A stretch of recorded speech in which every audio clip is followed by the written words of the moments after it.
day after one of the deadliest attacks in Kashmir, India has retaliated. India has responded with diplomacy and landed a punch on Pakistan where it hurts the most. India suspended one of the most significant water sharing agreements in South Asia, the Indus Water Treaty. It's important to note that even after the attacks in Pulwama in 2019 and Uri in 2016, New Delhi did not stop the flow of India's share of water to Pakistan despite considerations. But what exactly is the Indus Water Treaty and why does it matter so much? Let's break it down. Signed back in 1960 after 9 years of negotiations, the Indus Water Treaty is an agreement between India and Pakistan over how to share the rivers that flow through both countries. It was brokered by the World Bank and it has survived wars and hostilities for over 6 decades, up until now. Under the treaty, the 3 western rivers, Indus, Jhelum and Chenab, are given to Pakistan. The eastern rivers, Ravi, Beas and Satluj, are allocated to India.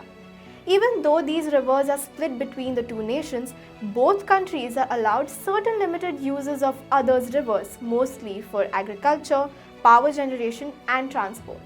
With this move by India, the Pakistani government has responded strongly, with many officials even taking to Twitter to express their frustration and anger to India's counter move.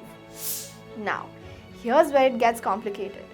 India and Pakistan have long disagreed over 2 hydroelectric projects that India is building, the Kishan Ganga and Ratle dams. They're both on tributaries of the Jhelum and Chenab rivers that belong to Pakistan under the treaty. India argues that it's allowed to build run-of-the-river projects, meaning that dams that don't block or store water as long as they follow the technical design rules set in the treaty. Pakistan believes India's dam designs violate those rules. India's former Indus Water Commissioner Pradeep Kumar Saxena sheds some more light on this.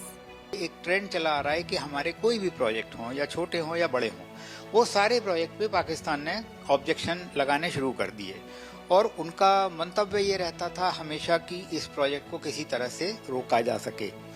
तो जब इस treaty को एक राजनीतिक हथियार के तौर पे जब इस्तेमाल किया जाने लगा तो समस्या शुरू हो गई। तो इंडिया बहुत दिनों से हम लोगों को ये लगने लगा था कि इस ट्रीटी का जो उपयोग था, जो जिस वजह से ये की गई थी, वो वजह हो नहीं रही है और इसका इस्तेमाल राजनीतिक कारणों के लिए किया जाने लगा है। Neither of Kishan Ganga and Ratle dams are funded by the World Bank and both have become sticking points in already tense relations. So, what happens now that India has suspended the treaty? Punjab University professor Mohammed Khalid talks about the biggest advantage with India right now. और जब भी India कोई project यानी कि hydro electric project, बिजली पन बिजली बनाने का प्रोजेक्ट कोई लॉन्च करता है, जैसे कि झेलम पे किशन गंगा प्रोजेक्ट है या उरी डैम है या रतले प्रोजेक्ट है या दुलहस्ती है, कई डैम्स हैं सतलुज पर, उस ब्यास पर, उस पे झेलम पे भी और चिनाब पे भी। तो हमें बताना पड़ता है, कंसल्टेशन करनी पड़ती है कि कितनी हम हाइट रख रहे हैं। पाकिस्तान के एक्सपर्ट्स आके देखते भी हैं कि हाँ भी, ताकि हम पानी का फ्लो हमें कम ना हो। तो उसके लिए भी मीटिंग्स चलती रहती हैं। और ये जो ट्रीटी है ये 1960 से लेकर के समझ लो आज तक चल रही है। अब इस ट्रीटी को सस्पेंड कर दिया गया है। सस्पेंड का मतलब ये है कि इंडिया अब वाटर फ्लो का डाटा जो है वो पाकिस्तान के साथ शेयर नहीं करेगा। On top of this, Pakistan stands to lose access to a critical water supply. The Indus River system supports about 80% of Pakistan's agriculture and meets almost a quarter of its water needs. Millions of people depend on it for drinking, water, farming and livestock.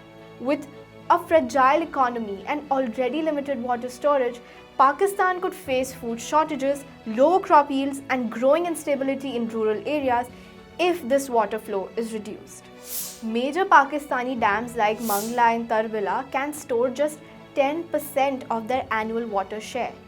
That leaves the country extremely vulnerable if river flows are disrupted. On the Indian side, the treaty allows for more development than what has already been used so far. India is permitted to irrigate over 13 lakh acres in Jammu and Kashmir and Ladakh, but currently uses less than half of that. It can also store up to 3.6 million acre-feet of water from the western rivers, but hardly any storage has been developed yet.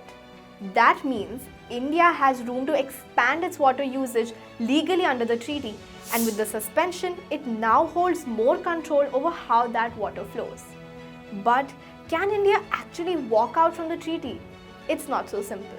According to the wording of the IWT, which was signed by then Indian Prime Minister Jawaharlal Nehru and Pakistan's General Ayub Khan, neither India nor Pakistan can unilaterally cancel the treaty, nor can either country abandon the pact.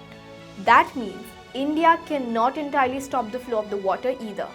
But India can reduce the flow of water through provisions under Article 3 of the IWT. After the attack, India has made its move.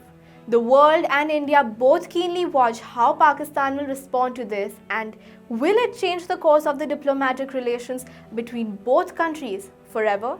Stay tuned to NDTV Profit for more.